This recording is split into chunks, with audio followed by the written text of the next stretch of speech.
So yan mga ka-drawing, ligo na tayo. Halika dito oh. Ay, bato dyan oh.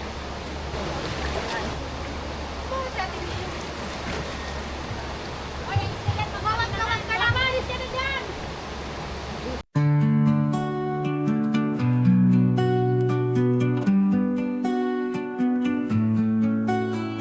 Walking the empty streets at dusk, shadowed memories start to rust.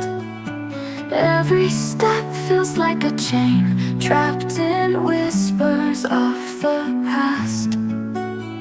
Your ghost haunts these silent nights, faded pictures in the pale moonlight. Can't escape these endless dreams where your voice silently screams. Balikan natin ang nakaraang punta namin dito. Ito nga pala ang itsura ng Bagset River noon. Unang punta namin dito taong 2024, halos wala pang mga nakatayong cottage dito. Nasa 4 o 5 maliliit lamang na kubo. Kaya ang pwesto namin dito ay sa gilid-gilid lamang ng ilog. Okay din naman siya na parang raw camping style talaga na walang kubo at walang lamesa. Pero ang hindi nagbago mula noon hanggang ngayon ay ang linaw at linis ng tubig nito. Good morning, sir. Magkano po entrance niya? 75 po. 75 kasama na yung ano, kasi wala daw silang resibo dito Opo, sa harap. dito po. Dito. Per head po. Sa cottages po magkano? 1,000 po. 1,000 yung mga ganyan. Apo. 75 per head, tapos ang cottages na 1,000. Tsaka nung pumunta tayo dito noon, hindi ganyan kalinaw. Ang ganda, ang sarap ma'am.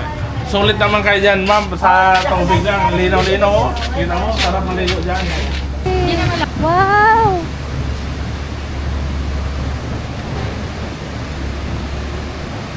Ang ganda ngayon!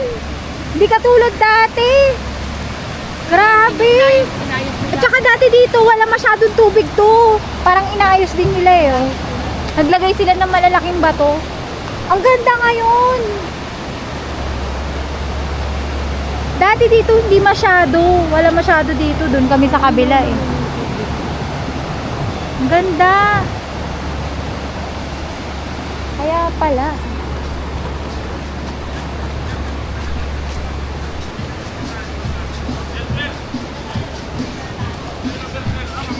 Sobrang ganda ngayon! Ang angas! So ayan, mag-check kami ng cottage na kukunin namin. 1,000. Ay, Ito na lang! Oo. Ito nga daw pinaka. Para mas malapit. Saka may puno. 1,000 isang cottage. Wow! Ang angas! Ang ganda! OMG! Malamig dyan. Dati hindi naman ganyan yung tubig.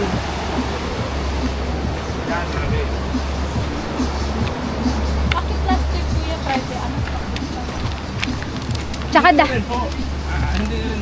Ano, actually mayroon may-ari ito yung ano, ay kasi ginagawa pa noon eh, hindi pa na-develop dati. oo. Tsaka dati hindi pa siya masyadong ganyan. Sayang yung duya. Oh, dito po, pwede kayo. Ito po. Oo nga, dito So, mas laging maganda nauna sa yun. ilalim ng puno. Dito tayo. Dito na kayo, malamig dito. Alright, sige. Yan, maraming ano? Opo, Maraming puro, tao? dami rito. Puro. Talaga. Kasi, bako puro to sir, kasi hindi pa sila nakakatawid yung sasakyan doon. Kasi ano pa, naayos pa ito. Mag-full operation kami ng... Ay, parang sa ano, no? Parang ito sa... ito kasi nadadaanan yan, papunta doon. Ayun doon, maraming kapit doon. Para sa Cotto Oo. Mines. So, Ngayon- gumawa sila ng Oh, daanan. hindi pa naayos. Maayos. Pang 4x4. Umuulan pa po eh. Oo nga. Kaya na...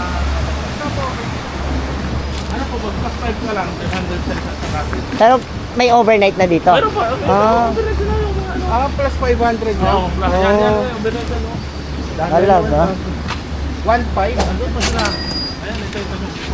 Ito kung mag-overnight, 1.5 yung cottage. Opo, 1.5. Oo, pwede na. 500 lang yan mo. Oo. Salamat po. Thank you po. Yan, mapunta ako niya ano dyan. Yung bayad ng kubo namin. Ito ang resibo. Opo, ito ang resibo para alam nila na bayad ka na. Yan. So wag daw iwawala at i-check daw ito mamaya. Alright. Dito na kami ngayon sa Bagsit River. So ganito kaganda yung ilog dito sa Bagsit River. Kaya naman trending na trending to. Pinupuntahan talaga ng mga turista, mga ka-drawing natin. Ayan, sobrang ganda naman kasi talaga ng kanyang ilog, sobrang linaw. Tapos unlike dati, nung unang punta namin dito, may OBR, wala pang mga cottages, pero ngayon halos lahat meron ng cottages. May mga room with cottages na rin. Ayan, sa kabilang side meron din. So pero mas magandang pwesto dito.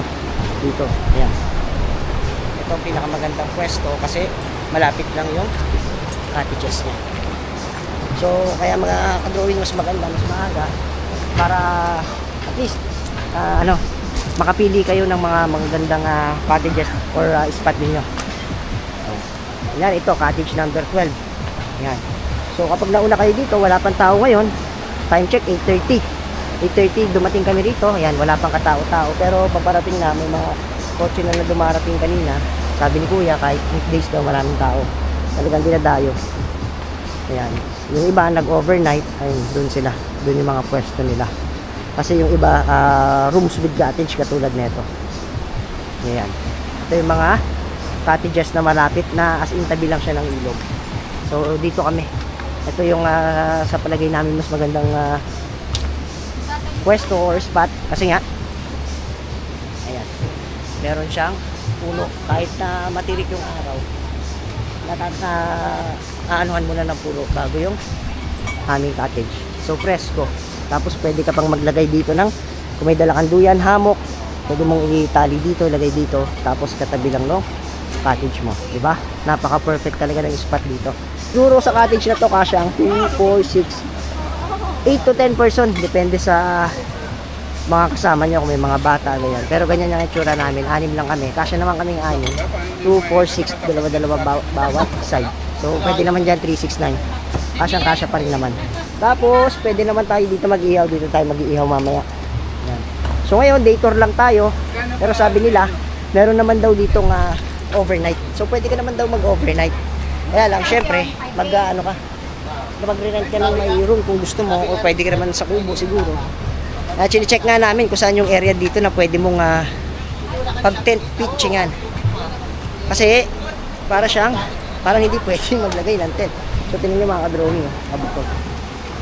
Sa mga katabi ng cottage na mabato. Pero mamaya iikutin natin. Susubukan natin pumunta doon sa malayo. Check natin kung may mga spot na pwedeng pagtayuan ng tent. So kahit may dala kayong senior citizen o bata, kahit dito lang sila sa cottage, maligo, maliwalas yung paligid. Lalo kapag nakikita mo ganyan kaganda yung kulay ng river nila. Diba? Napakaganda. So mamaya kain muna kami, mamaya iikutin natin, ituturo ko kayo dito kung ano yung malaking pagbabago ng Bagsit River. So almost a year na bago yung unang punta namin dito, wala pang cottages doon, pero ngayon sobrang dami na. So mamaya ikutin natin para at least makita nyo yung buong area, kung ano na yung mga nagbago, kung ano yung mga nadagdag. Alright, so mamaya.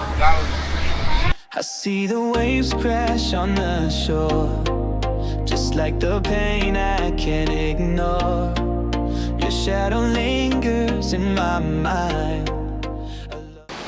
O yun, nauna na yung mga drawing natin.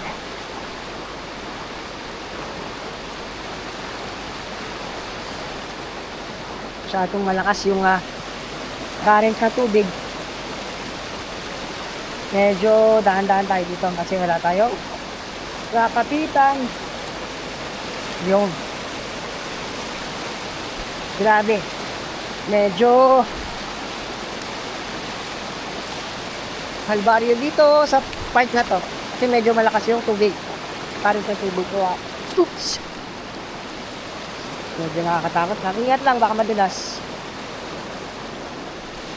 pero kaya pa naman, kaya naman tumawid.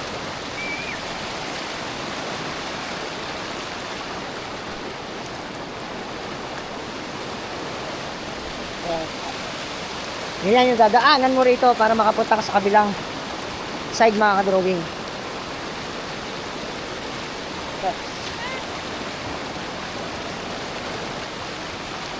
Medyo challenging lang talaga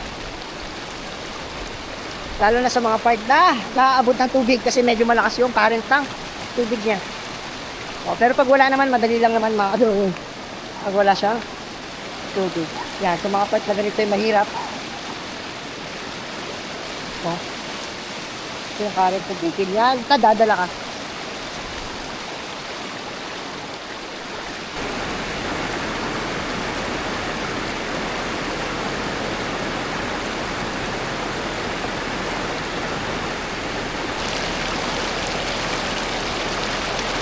Dito kami nakapwesto noon. Ganda doon. Oo nga. Oo, dito pwede. Tapos maglalagay ka ng hammock mo lang dito. Ayan Pwede na to. Raw camping spot na to mga ka-drawing Yung spot niya. Ha? Ayun lang. Wala naman siguro. Tara, ikot natin. Ito mga to nga, entrance lang. Wala silang cottage. Sa silong lang sila ng puno. Actually, pwede naman ganyan. Mas presko pa nga kaysa yung naka-cottage ka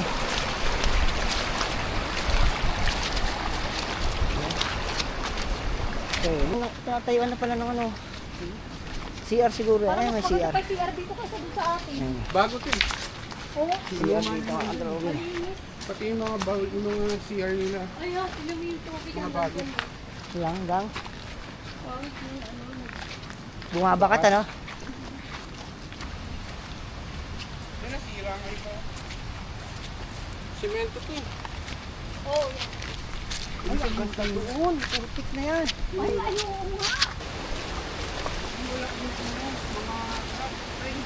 Merong may falls. Ayun, table Oo nga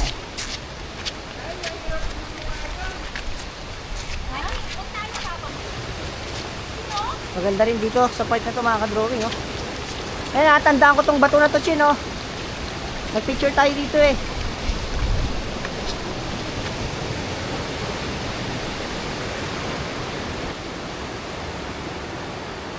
Ganda doon.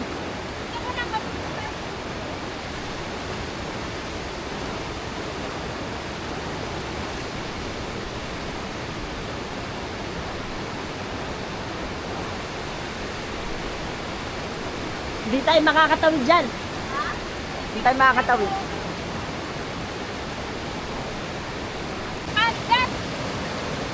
Yung tayo nagtatawid, Oo nga mas maganda Ayan, hahanap kami ng tawiran sa kabila para dire-diretso na kami sa cottage namin. Ay, Dahil pang ganun, di ba? siguro. Parang dumadaan, di ba? Oo. Oo. Parang dinadaan naman. May daan niya papunta doon, Meron yan? parang wala. Ano ba? Meron din, pag ganyan, Saan? Di ba may mga nagpunta doon ganyan dyan? Yeah, Diyan yung pinakamaraming tao noon Diyan sa gawin na yan. walang napakit na ganyan. Baka meron. Maganda to. Ay, oo nga, meron pa pala doon Ayun mas maganda doon Nakapili tayo nung lumusong dun sa may malalaking alon na yun. Nawabaw na siguro. Kaya lang, may hirapan na tayo doon. Parang mahirap na yata doon. Oo, may mga daan, ayun yung madudulas pa ng mga bato, akit ka pa din. Ay, tinan mo yung babae, lumalangoy lang Ah, tawid tayo dito. Tingnan natin. Pero malalim, may lakas ng karat. Hindi siya malalim. Hindi siya malalim, malakas lang yung agos.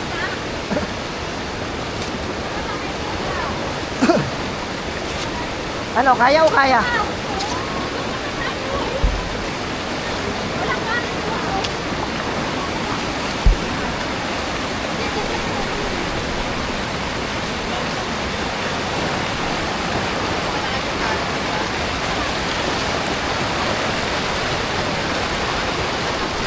Malalim na, kaya. Ay, hindi.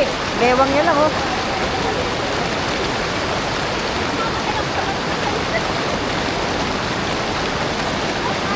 May falls doon din, May maliit na falls, Nakita mo? Yun, may maliit na falls.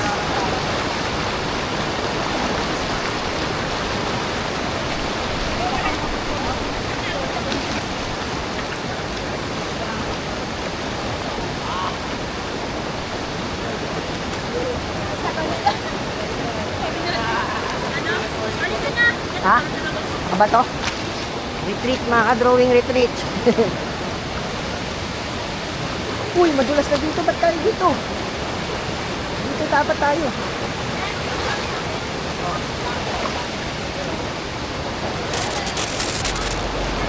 So yan.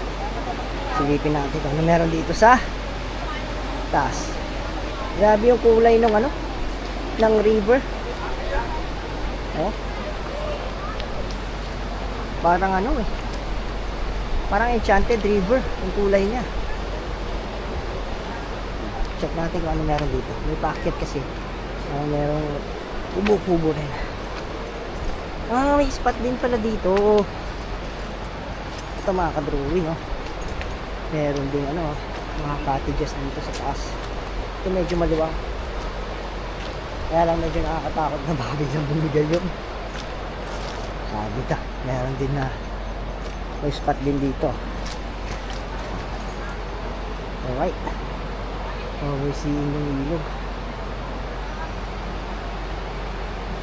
Grabe mga ka-drawing, napakaganda talaga dito.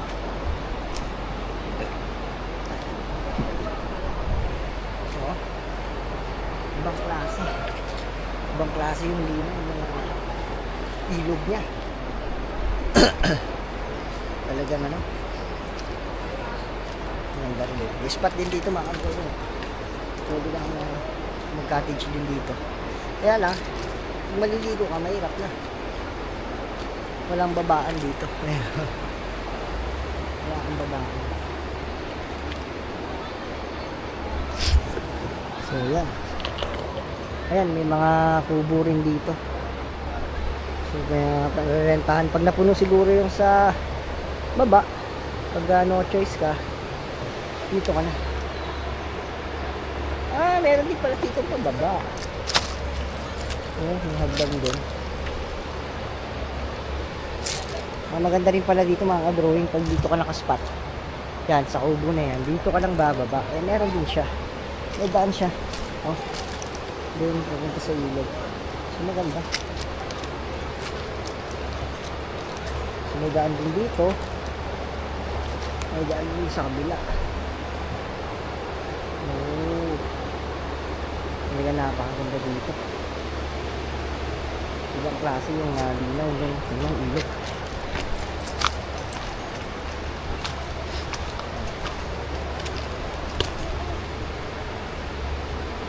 Grabe, ganda.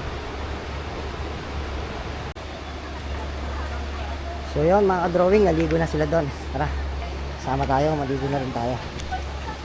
Nag-enjoy na sila doon, oh. Ba't di ka pa naligo?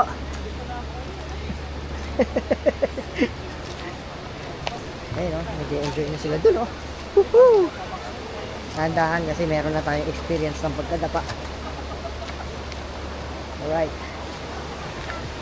Yun, oh. Pwedeng mag-dive. Pwedeng mag-dive dyan. Alright. Pagka-dive mo, wala ka ng buhay. Pwede.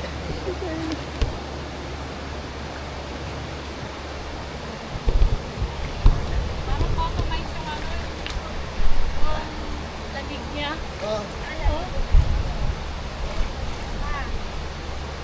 Nanghahanap sila ng mga isda, mga ka-drawing.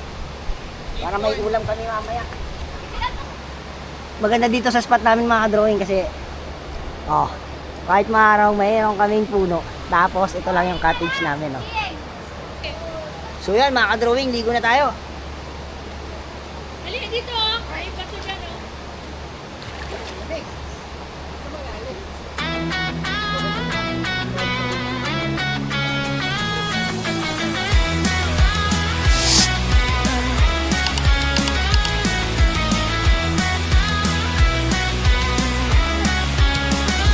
Sa likod ng bundok, sa dulo ng daan, may kwento ng saya at bagong kaalaman. Hangin ng dagat, liwanag ng araw, bawat hakbang ay kwento to ng nating paglalakbay. Lakbayin natin ang mundo, motoristang drawing ang kasama mo. Sama-sama kahit saan magtungo. Lipat ng hangin, agos ng alon. Ang buhay ay isang masayang misyon. Sa komunidad o disyerto, sa lungsod paypaybayin. Laging may bago, laging may aabutin. Yan ang motorista, drawing kamera, isaksi sa ating tuwa. Adventure na hindi mawawala sa alaala. Lakbayin natin ang mundo. Motoristang drawing ang kasama mo. Sama-sama kahit saan magtungo. Lipad ng hangin, agos ng alon.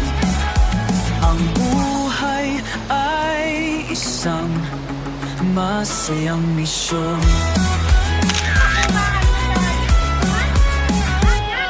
Di man perpekto ang biyahe, kahit ulan ay bahagi ng kwento natin. Mas mahalaga ay ang kasama